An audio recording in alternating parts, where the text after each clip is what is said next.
One of the biggest factors that got me so invested in Gran Turismo when growing up is how the games could really let you work around its event structure and give you a fairly large range of vehicles to experiment with, especially when trying to dial down a setup to meet event regulations. So what were to happen if suddenly challenges were laid upon me to complete certain objectives using only a selection of vehicles, which on paper sounds like it would be a rather daunting task? It just so happens we've got a few challenges from my audience that tackle these said objectives, so let's jump right into it.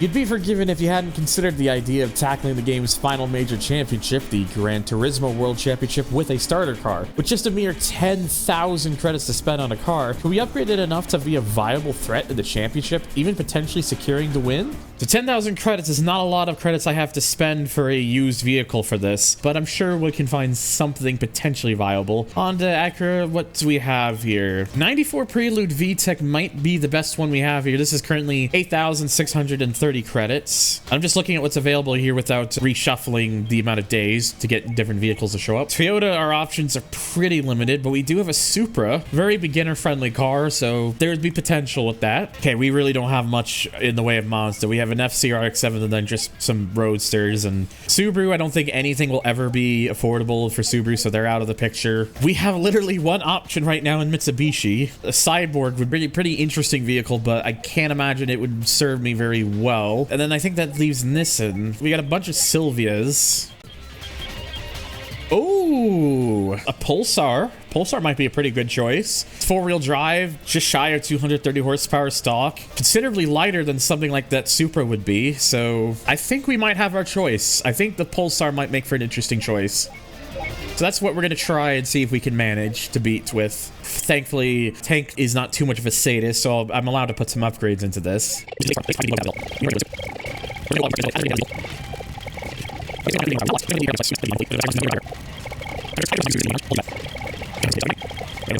And let's see what the racing modification looks like. Oh, that looks good. That looks real good. They're going to go for the green and the red. Alright, so our weapon of choice, 381 horsepower, less than 2,000 pounds, does have four-wheel drive, so of course the important thing is, will we manage this 6-race endurance? So this one might be one of the first tricky ones, because this is high speed ring, so is going to be definitely a factor here. And yeah, okay, so half the field shouldn't be too bad. I might re-roll it, because that Impreza might be an issue. All right, I think we're just going to run with this. This is probably going to be our best chance. The Impreza is fast, but it does have the lowest top end. So, okay, so one change I'm immediately going to want to make, because this game kind of has a bit of a trick with it, is we want the rear ride height to be all the way up and then the front ride height to be all the way down. Because with this game, with the physics, it makes it think that the car is always going downhill. So it'll give us a little bit of an acceleration bonus. Since I'm on high speed ring, I'm actually probably going to just put the downforce all the way as low as possible. And for these, I'm going to be skipping qualification because in qualifying, the AI is way more cooked than they actually are in the race itself. We're just going to skip those because it's not worth our time. Okay, this should be interesting. Let's see how we get on with this. We are, in fact, using manual transmissions, again, just to optimize shift times as much as I can. Okay, this thing could have used a longer top end, but then again, the Impreza will have the same issue as well.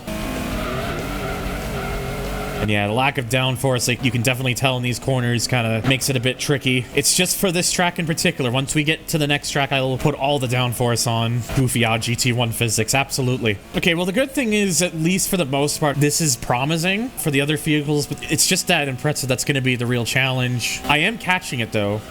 This is promising. Oh, go for the block. I had to play defense a little bit. Oh my god, the Primera suddenly caught up. Holy shit. Oh my god, that acceleration in the Impreza, though. Oh dear. Oh my god. Suddenly the Celica as well. So stock final drive for this with the racing transmissions just shy of 185. The Primera is a total sleeper contender right now. Look at it, it's in front of the Impreza. That's kind of crazy.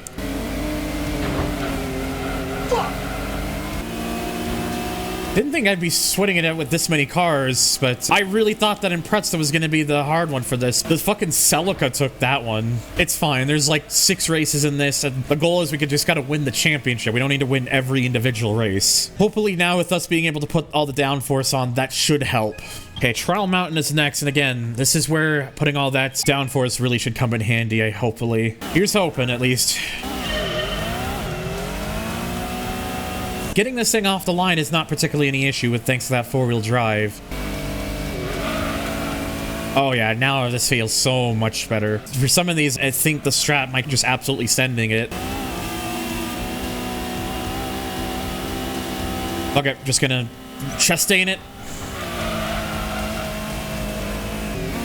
Oh, come on the inside. Yes, there we go. Did require a little bit of Ross Chastaining, but we're in the front now. All right, there we go. Now we're starting to build a bit of a gap. That'll be a Chastain on your driving record. Oh, brother, this guy stinks! Okay, since I'm actually ahead, I'm just going to try this corner proper this time. If anything, too, from doing this right now with the Pulsar, I guess it will probably give a spin-off idea for others. Like, how many of the 10,000 credit vehicles could you actually do this with? Oh, God. Got a little too close for comfort there. Oh, use this car for the GT2 World Championship. I see. Oh, God. Nearly cost myself the win there because of that. It's fine. We still picked up the W. Okay, so now that gives us the proper championship lead. 2 points over the Celica after race number 2. Okay, so Grand Valley Speedway.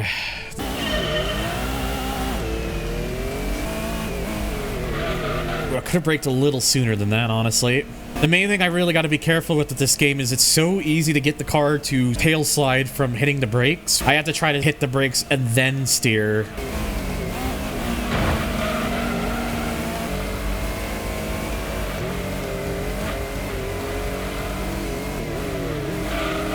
Yeah, this Pulsar is really, like, even without me just absolutely cheesing it, this Pulsar is really showing its value. So it exaggerates the tail spins because arcade mode is, the physics are running at 125% game speed. So they didn't change, like, how the physics actually handle. They just changed how fast the physics happen. Is that the fucking Primera again? It is. That Primera is cooked. Like, and no, the fucking Celica's back as well. How is the Impreza this bad? Trimmer please bit Savo middle nightly club. DOS using only your nipples. Where'd you get off on this stuff? Oh! That was some two-wheeling action from the Primera. Challenge, play LA Rush. That's it. That's the challenge. You monster. All right, so that's 3 races down, halfway through, and we've got 2 wins. And with the Primera picking up 2nd place, that again puts a monkey's wrench in the points. So that's going to make my gap from the Celica even further now. 7-point lead. All right, so our first appearance of Route 5 then. Again, this has got a pretty hefty straightaway, so it'll be interesting to see how the Impreza fares here. I'm sure there's proper ways to get the most out of this tuning-wise, and I'm sure somebody like T. Kanji would know about, but I just wanted to keep it simple by doing the ride height thing, because that little bit helps. Going back to an earlier comment, I was going to say, I know arcade physics played 1-to-1 as sim, but yeah, that's the thing. I always thought for years, too, that they just changed the physics, so it was like cars were just faster, and they seemed a bit crazier. But really, all they did was they just took the regular physics and increased the speed of it. New challenge. Wayne is a lonely race car driver looking for love when he discovers Ride, his hunky mechanic alone in the paddock, only to be discovered by Colin, the jealous wife. Whenever you're ready, start the scene. Jesus. All right, that's 3rd win in a row. I wasn't actually looking at who was behind me that time. Oh, it was the Impreza. Well, the Celica was the one that's sitting 2nd in points, so again, another monkey wrench in the point standings. A 12-point lead now over the Celica. Ah, yes, my favorite, Deep Forest, all one word. This one might be one of the more interesting ones because how the corners in this one can range between like sweeping corners and then like quick twisty sections in some areas. Challenge, for a whole race you can only say WAB the whole time. I'm gonna pass, but thanks.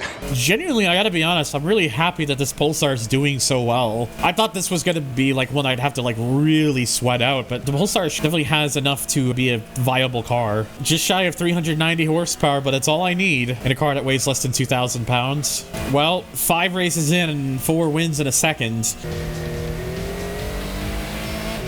Yeah, I think the Impreza has now just overtaken the Silicon points by 1 point, whilst they're currently 18 points behind me. By all accounts, we've already won. But let's see if we can get a 5th win anyways here with Route 11. Oh, that was such a good dive bomb. Everybody's favorite part of the track. Oh, God. I just had a terrible angle there. Thank you for the push. EVA Destruction Challenge. When a 5-event EVE with the weakest car in the game must include 1 demo derby or demo derby adjacent event.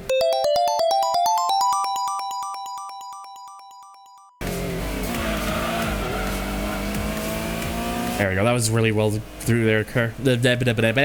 Words are hard. To be honest, the car spinning is not too much of an issue right now. It does it a bit, but it's not like a huge problem. I feel this choice of song playing in the background right now is very symbolic of what I'm doing. Well, there we go. That's 5 wins in a row and an easy championship win. So even with a car that cost us less than 10,000 credits to start with, we were in fact able to win the GT World Championship by a pretty significant margin too. 21 points. So there we go. Another one down, another to go.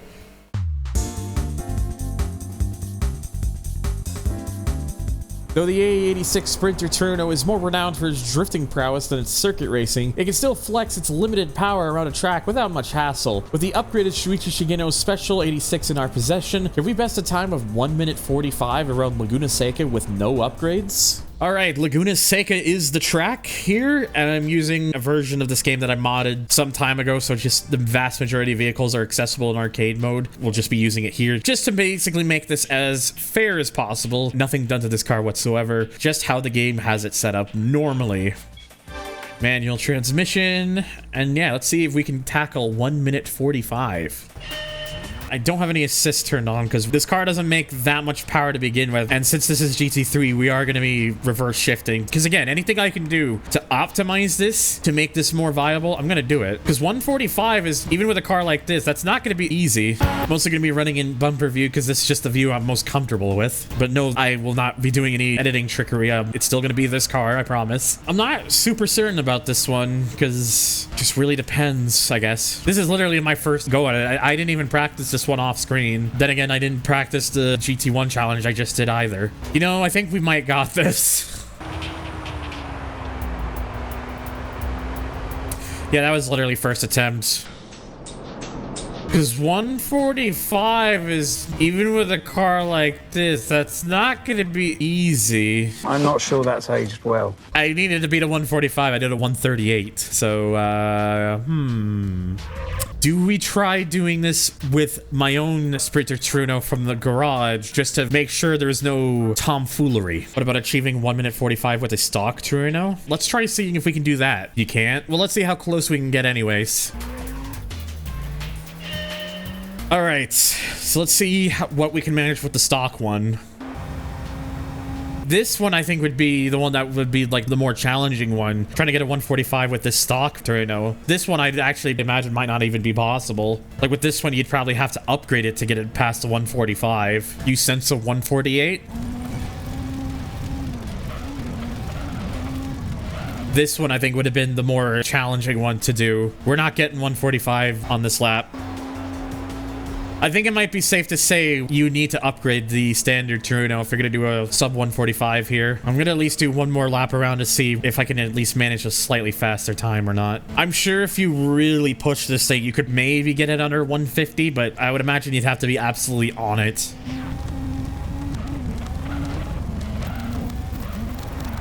Oh, well, I say it'd have to be really on it. I'm not that far off from a sub 150, but yeah, I think 145 with a stock Trueno is not doable. So again, to add more to this challenge so it's not as anticlimactic, I will actually start putting some upgrades into a standard 86 to see where we can find that moment where we can crack 145. I must have sold the one I had before. All right, so it's clean slate. We buy a new one. There's going to be 2 changes I'm going to do with this first one. I'm just going to change the oil, and I'm going to give it the best racing tires possible. Yes, I am spending 47,000 credits to put super soft racing tires on a stock 86. Okay, one other change. We're going to turn the assists off as well to make it consistent with how I had it in arcade mode.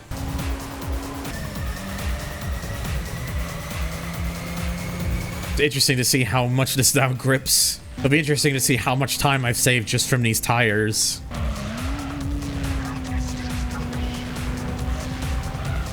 Little bit of corkscrew cutting. Ooh, that was not good. That last corner was poor.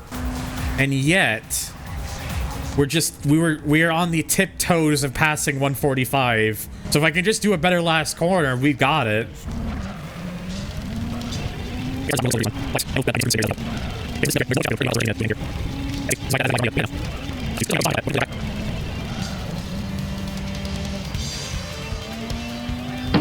Oops. I maybe cut that one a little bit too much, but yeah, you could see just how much better that was regardless. Just taking the last corner like that. There we go. Sub 145 with a mostly stock Trueno sides from oil, super soft racing tires, and no assists. I'm going to do at least one more lap to see if I can knock off a little bit more time. Still 2 sub 145s in a row. That's fine enough. It's very easy if you use the Shuichi Shigeno version of the Trueno, but it's more interesting to see how little you need to do it to the regular A86 to get it into that sub 145 territory. So yeah, let's keep this train rolling and go to another one.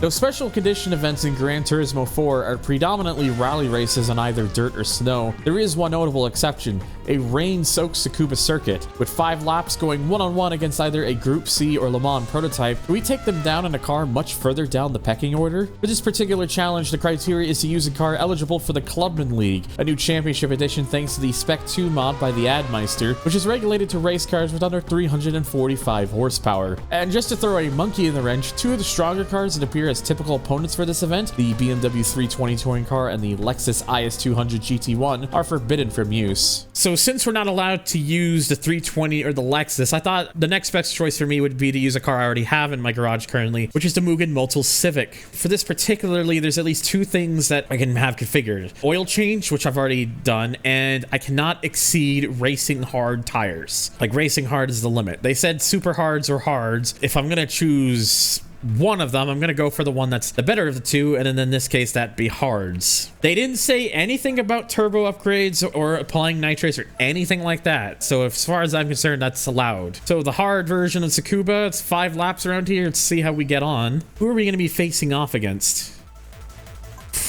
The fucking Minolta. Okay, what I'm gonna do here is I'm going to go ahead and let's bring the tractor controller down to just like 1 or something, just so I'm not being too bogged down by that. So yeah, I think that's what we're gonna do, and you can see at the top right there the power and weight of this thing. So yeah, we've got our working boots on for us right now. Even with the tractor control set to 1, this thing doesn't feel like it grips the corners very well. Well, obviously. Not looking promising. I think we might need to do some more to this thing if we're gonna stand any chance.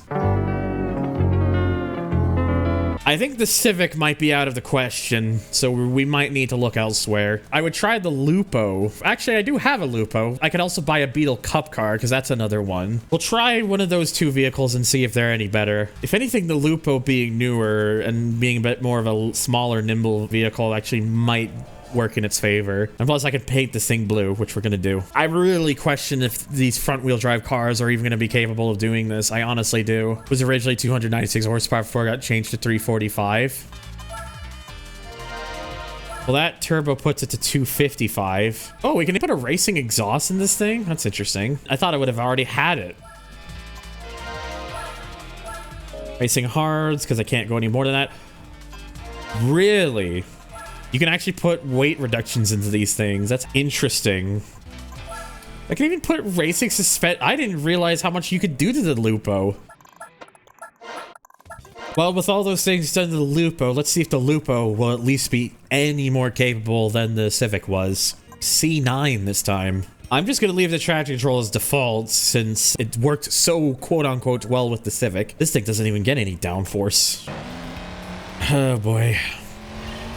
My hope is that the Lupo will be a little bit more nimble and perhaps better suited for this. Compared to the Civic, the Lupo is way more competitive at this. The Lupo definitely feels like it can at least keep up a lot better than the Civic can, but it still is, yeah, it's still falling back on the C9. I'll try a reroll just in case I can pull a cheese tactic.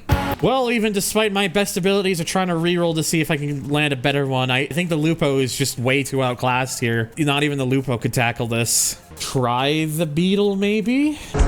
Okay, well, that is a resounding no with the Beetle. This thing can't keep up. I just don't think this is going to be doable with a front-wheel drive car. So we're going to use a vehicle that would at least fit the regulations that the Clubman League requires. I remember that Zero had a suggestion that I think would be a good suggestion for this. I could just use a GT300 car. How much does this weigh? 1125 versus 1050. Wow, this is lighter. This, I think, might be our choice then. The Wed Sport Celica. It's a race car and it makes less than 345 horsepower. I think this is gonna probably be our best bet. Again, all the usual upgrades that I can put to this thing. It has 307 according to this now. So I can't put any turbo upgrades because that'll put me over the Clubman League limit. I can at least put some oil in it. So 322 horsepower is the amount of power this thing is currently making. And since this thing is actually rear wheel drive rather than front wheel drive, they should be a lot more capable here on Tsukuba compared to the front wheel drive cars. Again, we're just gonna go full power with the nitrous. And this vehicle actually has adjustable downforce, so we're gonna crank that up. Crossing my fingers with this one. Game still says 200 points. Immediately, you can tell the difference just from acceleration. Immediate difference.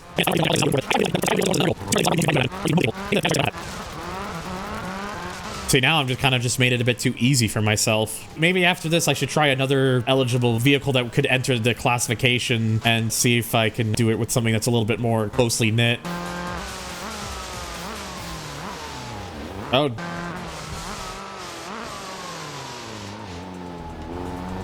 You know, I should get better at braking.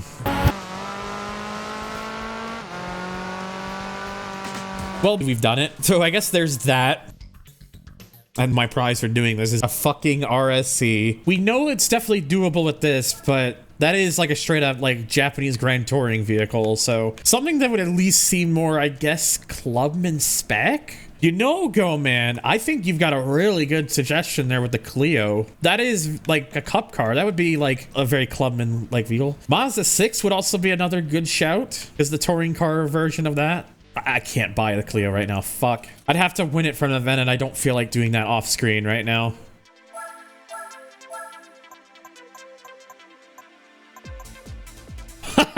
Oh my god.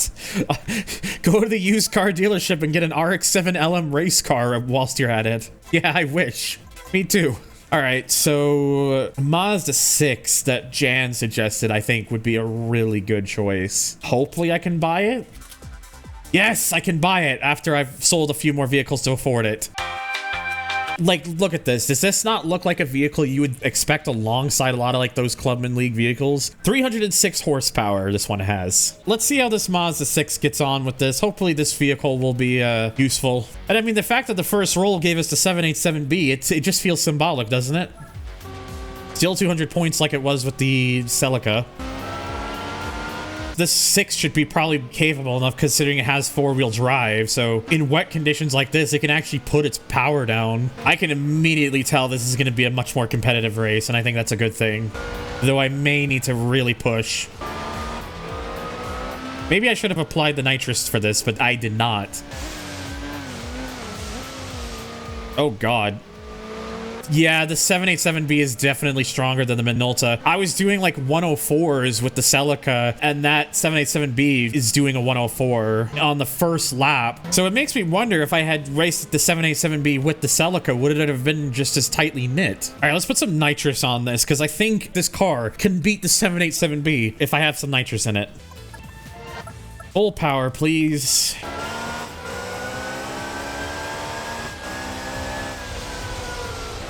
Oh, you know what? Dirty, but it's a tactic we're probably gonna have to do. It's still gonna catch up anyway, so. Okay, so since I'm actually ahead right now because of that, I'm gonna probably hold off from using the nitrous unless they pass. If they're gonna pass, it's probably on the outside here or here. Ugh. Cannot grip this as well.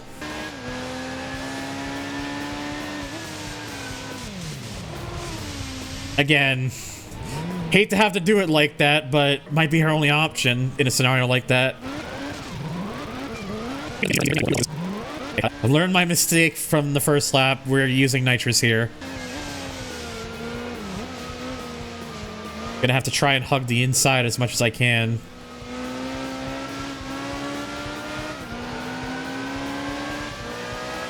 God, that thing moves. That's mainly what I'm trying to do, is defend my position here, because I gotta do like a lot of them. Oh, just trying to keep that thing at bay. Yeah, I'm gonna have to play very dirty. Oh my God, they're playing dirty right back. No. No, you don't. Oh, man, this is not easy.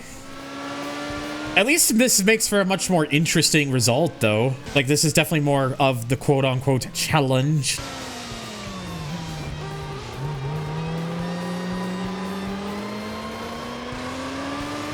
If this was against the Minolta, this would probably be a bit easier. The 787B just seems to be a lot better at this race than the 88CV is. Last lap. Oh, no. It's fine. They're right here. Oh, come on, game. I understand there was a tap there, but that's a little excessive, game. All right, got no other choice now.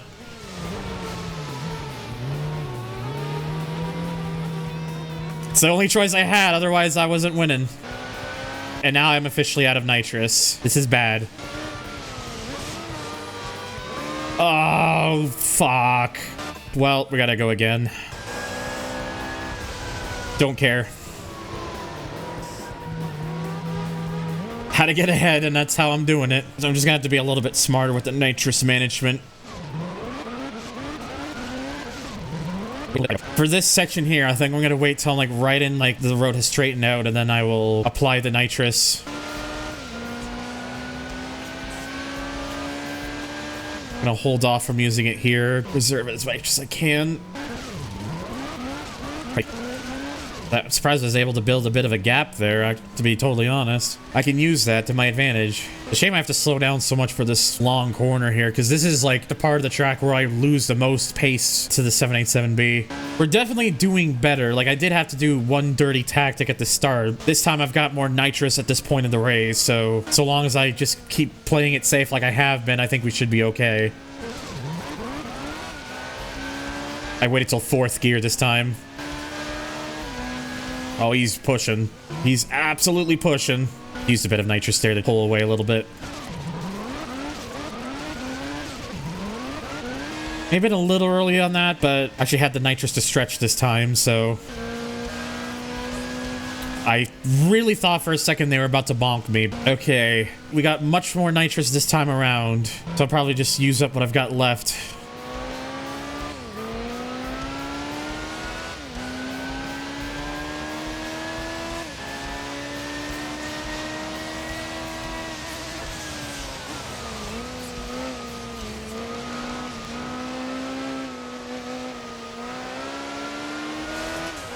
Yes, there we go. That was a lot more competitive, and I think this was a much more fitting choice of vehicle to use. Well, that just leaves one more Gran Turismo challenge left, and that involves going back over to the PS1.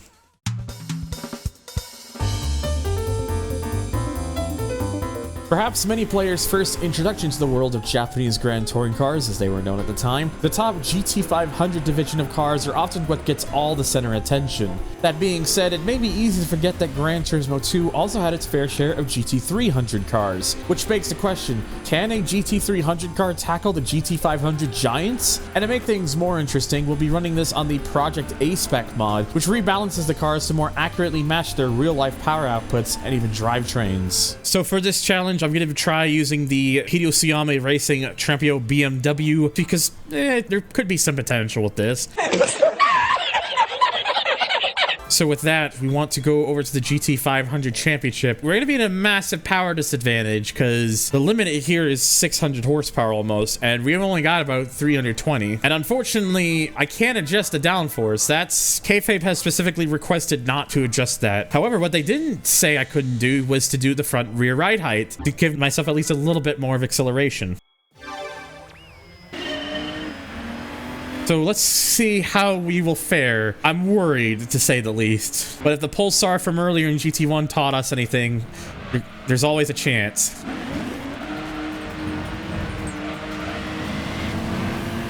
We may have to end up driving aggressive, but sometimes if it's the key, well, it's the key to go for. I've at least gotten past 3 of them, but the Supras are fucking storming off.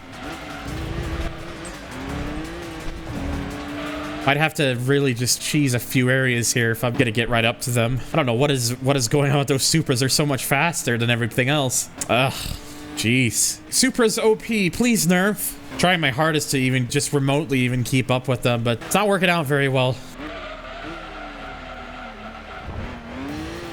Ugh. Screw that up. Not giving up just yet. Yeah, I think I might have to go for a reroll on this, because those Supras are going to be a problem. Okay, this is going even worse.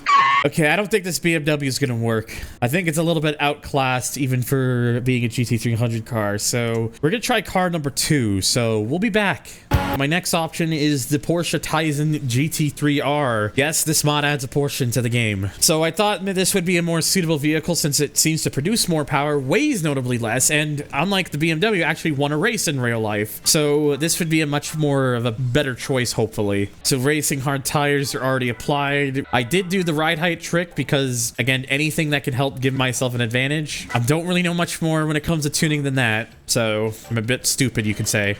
This car's first gear is going to be a problem because it starts at 50 miles an hour and immediately puts me at fucking red line. This definitely feels faster than the BMW did, but not really having much luck here. Now I'm ahead of none of them. That is not a good sign. Only 1 lap in and I'm only ahead of 1 car about to be passed by it again. Maybe a reroll is in question. Okay, send it. Okay, this is looking more promising already. Send it.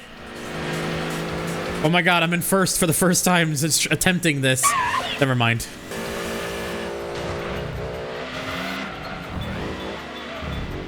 Oh Jesus, that was a massive case of physics. Fuck it. That honestly did not really help at all. And I'm being passed again. This is gonna be really irritating. This is the first race and I'm having this much trouble. No, we're gonna need to try another reroll. I don't see this happening even with the Porsche. Especially when you consider the Super Speedway is the next track, then followed by Rome Circuit, which is another speed-oriented track. Yeah, I think we're gonna have to try a different idea. Once again, we'll be back. So we tried the BMW. That didn't work out very well. We tried the Porsche. That didn't work out very well. So when push comes to shove, why not we just use the car that actually won the GT300 Championship in 1999, which is this thing, the Momo Course Apex MR2. Please. Let this be the one. So one thing I've learned from doing just a bit of testing is I gotta stretch this out so that there's less of a chance that this car starts in first gear, because I've noticed that it does that. Obviously that kind of botches my start, so adjust that so it doesn't do that. Oh god, there's like almost every car in this one's a Supra except for like there's like 1 Skyline. Jeez. I think I'm gonna try a reroll on that just so we don't have so many Supras. Holy shit! A rarity! A field with no soup! So we do have 2 R34 Skylines.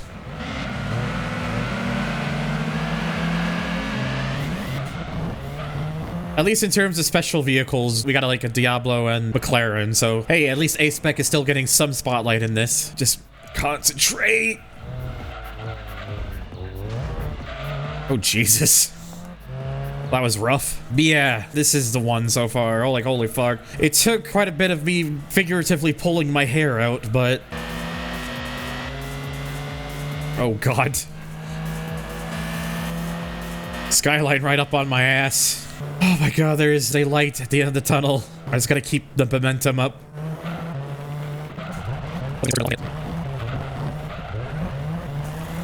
Oh god, Skyline's coming back. It's two of them. You know, it would help if maybe I didn't venture off into the grass. Unfortunately, in this video game, I cannot physically touch the grass. There we go, a lot better through there this time. Seems like that was just the key. Want to have a much easier time with this with a GT300 vehicle, just use the car that won the actual championship, IRL, lol. GT300 IQ. See, Meister, you get it. I really love sand. Alrighty, so I'm just gonna keep it on the rear views just to make sure they don't pull something on me. No, I should be good. Oh, fuck. That's one down. We still gotta do like 4 more events. How much do you even get from these events? 50,000. Okay, this event is gonna just be survive. I don't think I'm winning this one. That being said, I'm kind of surprised I'm got right up to one of them.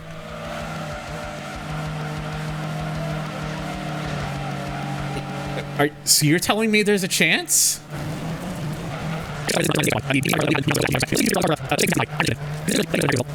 I can't believe I'm saying this, but there's a fucking chance. Genuinely thought that I was gonna be about surviving, but here I am, out in front on a fucking super speedway track, and the AI are all behind me just shitting and farting, being like, how the fuck is a GT300 car going faster?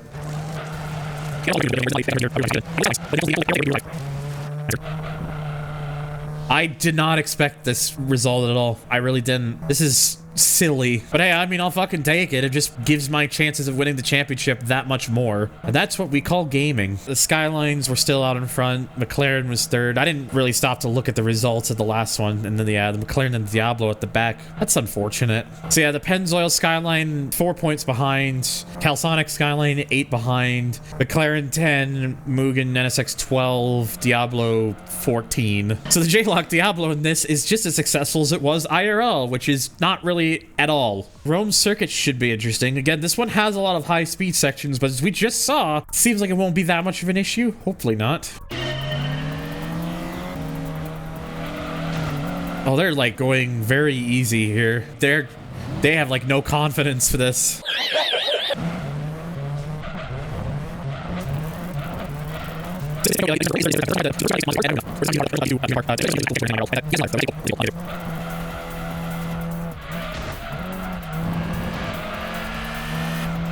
You can definitely tell some balancing is just not there because, like, I've noticed the Skylines and the Supras are, like, very much faster than everything else. Like, even the NSXs can usually struggle. The vehicles added with this mod apparently just aren't fast enough. Even the McLaren and the Diablo that have been added to this, it's not like they're necessarily slow, but yeah, there's definitely a bit of balancing issues going on here. Either that or they're just scared of the immense power of Durg. That's my headcanon. Not really. Durg is all-powerful. Yes, see? You understand. I wish my head is a cannon. Is there any reason why you wish your head was a cannon? Because I've never thought about that sort of scenario. You know, Meister, you have a good point. Genuinely, seeing how I'm doing at these other tracks is like super reassuring. Because I really thought I was going to be at like a fucking roadblock and then decided to try one of the original GT300 vehicles that's in this game from since 99. And it's like, so there is still hope after all. SMH my head, I bought this giant death cannon. Now no one wants to be my enemy anymore. What can I use it for now? How many points am I ahead of now? 6 points. Okay, so second last one's at Trial Mountains. This should be interesting. Not as much to do with speed in this track, but this one does have some cornerings, and I get the impression that there's going to be some areas just like before where they're not going to take it full send. Yes, in this mod, they are now rear-wheel drive, I believe. Oh my god.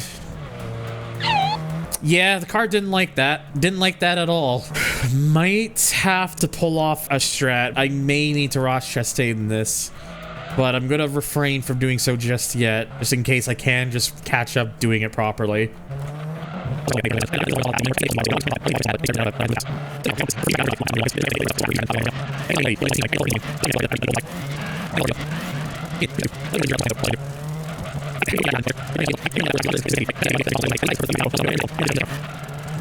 I will say this has definitely been the toughest race since Laguna Seca. In fact, I think they've been slightly more on my case than they were at Laguna Seca. The McLaren actually this time is actually keeping up fairly competently with the Skylines. I am amazed I didn't just completely spin around from that. Oh, Jesus. We may need to Ross Chastain this.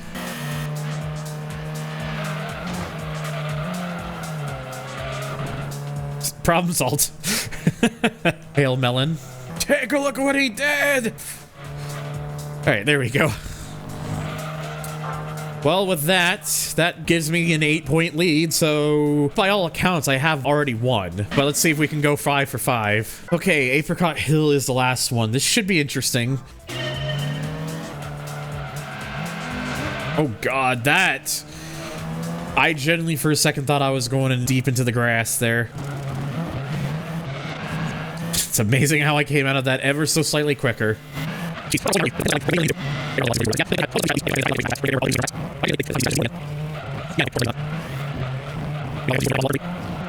Well, I'm gonna say it. I think Apricot Hill is gonna be easier than Trial Mountain was. I am genuinely amazed that I'm pulling this much on them on this track. I thought this was going to be like Trial Mountain where it was going to have to really be on it or go for cheese strats, but they just all have skill issue here. Really curious to see how much I'm going to finish ahead at this rate. And there we go. The championship is done. The GT500 car has not only won the championship, but has won every single race. And I didn't think I would manage that. So a full clean sweep of 40 points. The Pennzoil Nismo Skyline was a perennial second place finisher this entire time with 30 points. Calsonic Skyline 19, McLaren 16, NSX 10 points, Diablo just 5. And after all that, what is the GT500 prize card going to be? Ah, yes, it's the Tsurumo CDMA1 Supra, which in this mod is actually done properly because the majority of the 99 season, they actually ran the 98 Supra body. The 99 body is still in the game. It's the racing modification for this particular vehicle. But yeah, with that is 4 Gran Turismo challenges done. But thank you guys so much for watching. Please remember to check out my other videos. Check out my Twitch if you want to see these happen live, just like the rest of everybody in my chat did. Check out my other links if you want to help support the Durg in any way. Until then, y'all have a good night and a better tomorrow, and please remember to stay beautiful and take care.